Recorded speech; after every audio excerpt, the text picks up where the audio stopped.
나의 힘이 되신 여호와여. 샬롬. 사랑하는 영락교회 성도 여러분, 지난 하루도 하나님의 은혜 속에서 평안한 하루 보내셨나요? 오늘은 2024년 5월 14일 화요일 아침입니다. 요 며칠 봄인가 싶더니 어느새 초여름 날씨가 계속되어 낮에는 꽤나 더웠던 것 같습니다.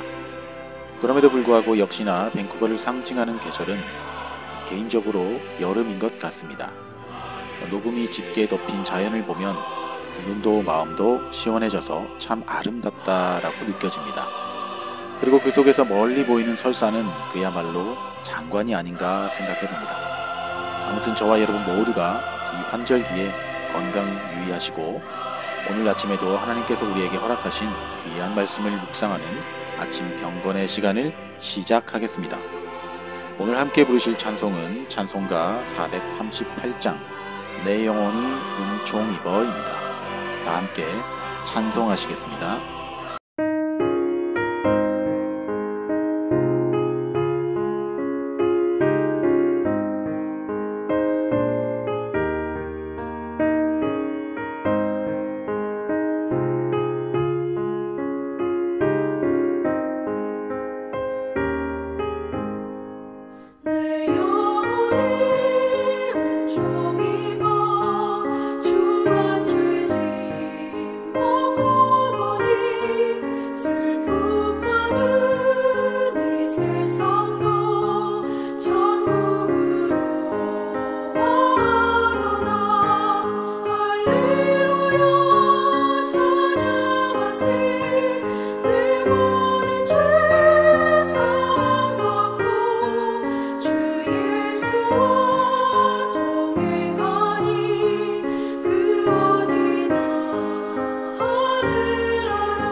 하나님 아버지, 오늘도 우리 육신의 건강을 허락하시고 지난 하루도 하나님의 은혜 가운데 보호해 주심을 감사드립니다. 허락하신 귀한 아침 경건의 시간을 통해 하나님의 말씀 앞에 나와 주님의 말씀에 귀 기울입니다. 오늘 우리에게 허락하신 사도행전 말씀을 묵상할 때 오늘 이 시대를 살아가는 우리들에게도 하나님의 분명한 말씀과 메시지가 들려지게 하시며 아버지의 마음과 뜻을 더 깊이 깨닫는 시간 되도록 인도하여 주시옵소서. 예수 그리스도의 이름으로 기도드립니다. 아멘.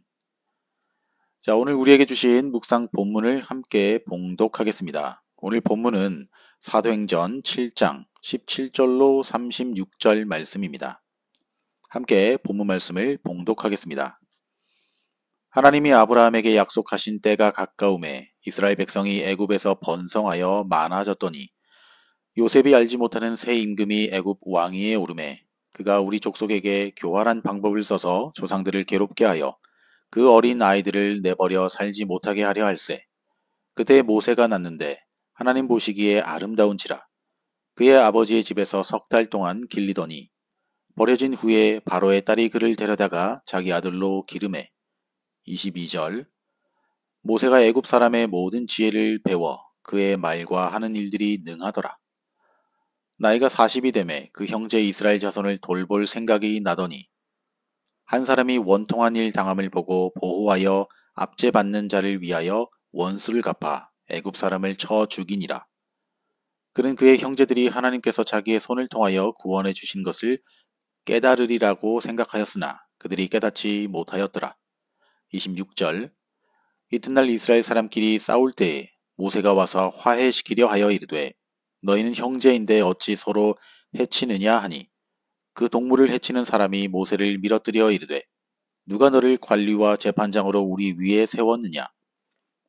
내가 어제는 애굽 사람을 죽임과 같이 또 나를 죽이려느냐 하니 모세가 이 말 때문에 도주하여 미디안 땅에서 나그네 되어 거기서 아들 둘을 낳으니라. 40년이 참에 천사가 시내산 광야 가시나무 떨기 불꽃 가운데서 그에게 보이거늘. 31절. 모세가 그 광경을 보고 놀랍게 여겨 알아보려고 가까이 가니 주의 소리가 있어 나는 내 조상의 하나님 즉 아브라함과 이삭과 야곱의 하나님이라 하신대 모세가 무서워 감히 바라보지 못하더라. 주께서 이르시되 내 발에 신을 벗으라. 내가 서 있는 곳은 거룩한 땅이니라. 내 백성이 애굽에서 괴로움을 받음을 내가 확실히 보고 그 탄식하는 소리를 듣고 그들을 구원하려고 내려왔노니 이제 내가 너를 애굽으로 보내리라 하시니라. 35절.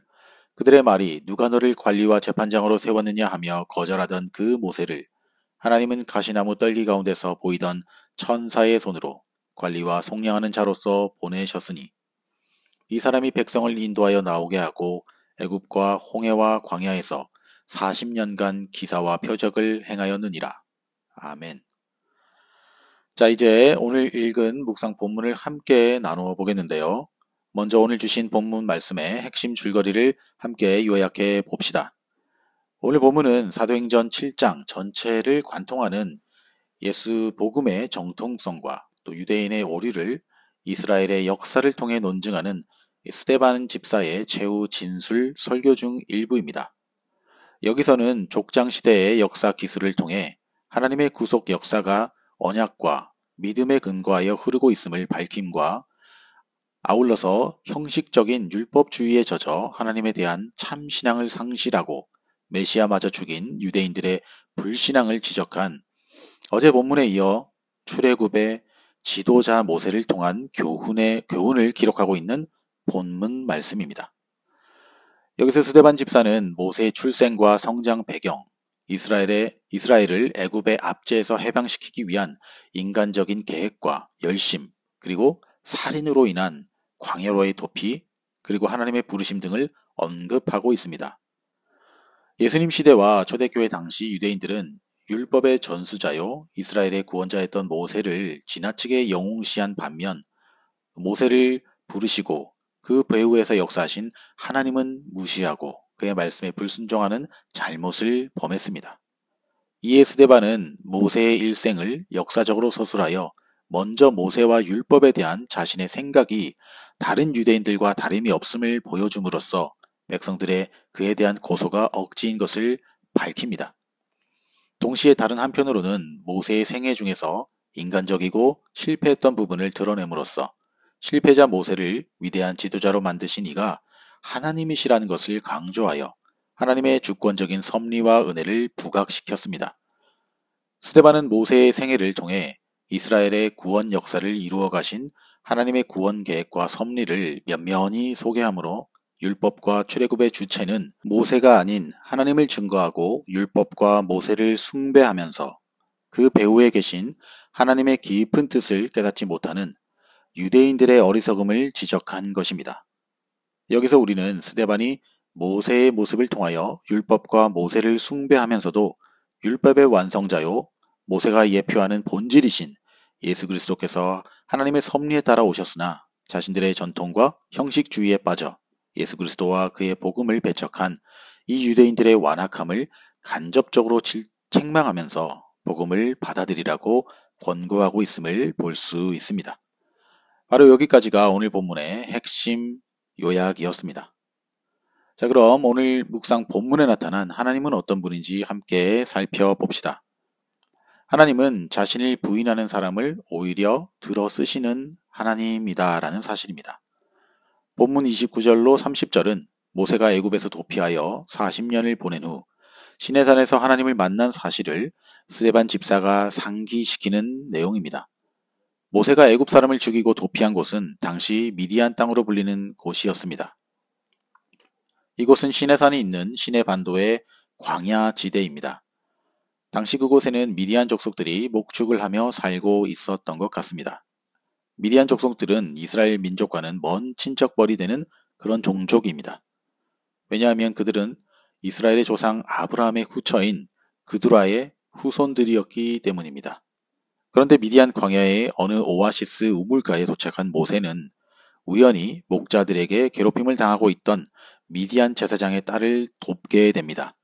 그 일로 인해서 모세는 미디안 제사장의 딸과 혼인하여 그 가족의 일원이 되어 목동의 일을 하기 시작했던 것입니다.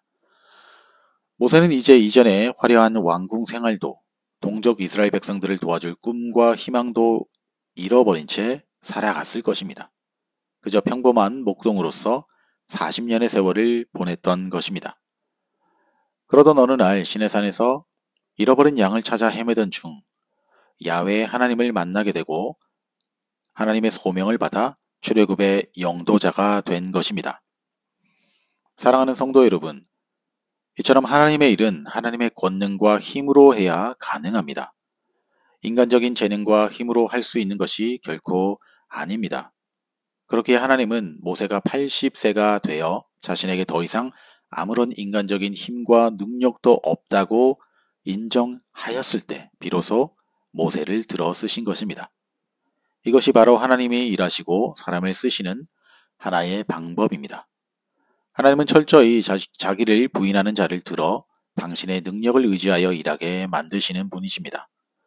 하나님께서 크게 들어 쓰시는 분들은 공통적인 간증이 바로 이와 같습니다.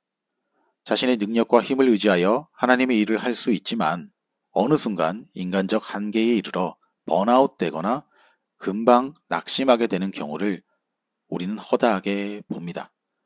하나님의 일은 하나님께서 하십니다. 단지 그분의 일에 저와 여러분은 그저 도구로 사용되고 또 통로로 쓰임받을 뿐임을 기억하시면서 항상 부족한 나를 사용하여 주심에 감사하는 우리 모두가 되시길 우리 주님의 이름으로 축복합니다. 이제 오늘 묵상 본문이 저와 여러분에게 주시는 교훈과 메시지를 살펴보겠습니다. 오늘 저에게 주시는 교훈은 세상의 학문도 하나님의 일에 유용하게 사용된다라는 사실입니다. 본문 22절입니다. 모세가 애굽 사람의 모든 지혜를 배워 그의 말과 하는 일들이 능하더라. 우리가 잘 알듯 모세는 바로의 공주에게 발견되자마자 즉시로 바로의 궁전에 들어가서 산 것이 아닙니다. 모세의 누나 미리암의 재치로 그의 친모인 요게벳이 모세가 젖을 뗄 때까지 유모로서 양육했습니다. 그리고 정확히 언제 젖을 뗐는지는 알 수 없지만 적어도 3년에서 5년가량 친어머니 밑에서 양육되었을 것입니다. 학자들은 아마도 이 시기를 통해 모세가 비록 어린 젖먹이 아이였지만 그의 어머니를 통해 야훼 신앙과 히브리 민족의 정신을 교육받지 않았을까라고 추측합니다. 그리고 그 후에 모세는 애굽 왕실의 귀족들과 마찬가지로 애굽의 뛰어난 학문과 학술을 배우기 시작했을 것입니다. 모세는 당대 최고의 애굽 학문을 뛰어난 학자들로부터 교육받으며 성장했을 것이 분명합니다. 이와 같은 학문과 기술은 훗날 모세가 수많은 백성을 인도하고 또 성경을 기록하는 일에 기반이 됐음이 또한 분명한 사실입니다. 이처럼 모세는 다양한 삶의 배경과 영향력 속에서 성장하여 하나님께서 쓰실 합당한 그릇으로 준비되어져 갔던 것입니다. 그런데 성도들 가운데는 이러한 세상적 학문과 기술을 전혀 쓸모없는 것으로 착각하며 또 그렇게 치부하는 사람들도 있는 것 같습니다. 그도 그럴 것이 사도 바울이 자신의 모든 학문과 배경에 대해 배설물처럼 여긴다라고 한 그 고백이 오해를 불러일으켰기 때문이기도 합니다. 그러나 절대로 그렇지 않습니다. 사도 바울의 그 고백은 하나님을 아는, 또 예수 그리스도를 아는 것보다 그런 것들이 소중하지 않다는 의도이지 우리 삶에 전혀 필요치 않고 무익하다라고 말하는 것이 아니기 때문입니다. 사도 바울 역시도 하나님께서 그의 그런 지식과 기술을 들어 크게 쓰셨음을 사도행전이나 그의 서신서를 통해서 우리는 익히 알고 있습니다. 우리의 신앙이 연장이라면 세상 학문은 그것을 다루는 기술과 같고, 신앙이 덕이라면 세상 학문은 그 덕을 잘 발휘해 줄 수 있도록 돕는 역할을 하며, 신앙이 생명이라면 세상 학문은 그 생명을 이웃에게 전해줄 통로가 되는 것입니다. 그러므로 사랑하는 성도 여러분, 우리가 성경에도 능통해야 하지만 세상의 학문과 세상에서 배운 지식과 기술 역시도 중요합니다. 그렇게 열심히 배우고 습득해야 할 필요 또한 있습니다. 저 역시도 짧다면 짧고 길다면 긴 지금까지의 인생을 살아오면서 깨닫게 되는 것이지만, 하나님의 일을 함에 있어서 내가 배우고 경험한 모든 것들이 어느 것 하나 헛된 것이 없더라는 사실입니다. 반드시 하나님은 저와 여러분이 가진 학문과 기술, 지식 등을 가장 적절한 곳에서 또 가장 유용하게 사용하실 것입니다. 함께 기도하겠습니다. 하나님 아버지, 오늘 이 아침에도 주님의 귀한 말씀을 허락해 주신 것을 감사합니다. 오늘 하루를 살아가는 동안에도 우리가 경험하고 배우고 익히는 모든 것들이 언젠가 하나님의 일에 크게 쓰임받을 것을 기대합니다. 그리하여 지금은 비록 힘들고 때로는 괴로움이 있다 하여도 감사함으로 인내하는 우리들의 믿음이 되기를 소망합니다.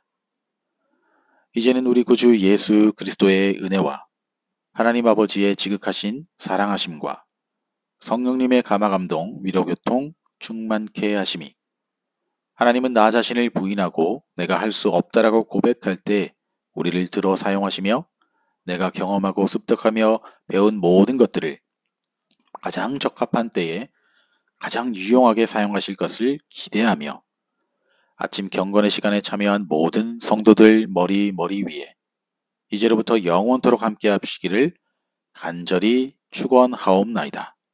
아멘. 자, 오늘도 몇 가지 기도 제목을 나누며 또 간절한 마음으로 기도하길 원합니다.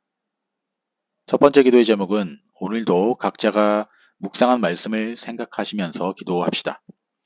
예수님을 믿고 구원받은 하나님의 자녀는 삶으로 증거하는 자입니다. 그러나 여전히 내 삶 가운데 버리지 못하고 변화하지 못한 영역들이 있다면 이 시간 주님 앞에 회개하며 버리고 고칠 수 있게 해달라고 간절히 기도합시다.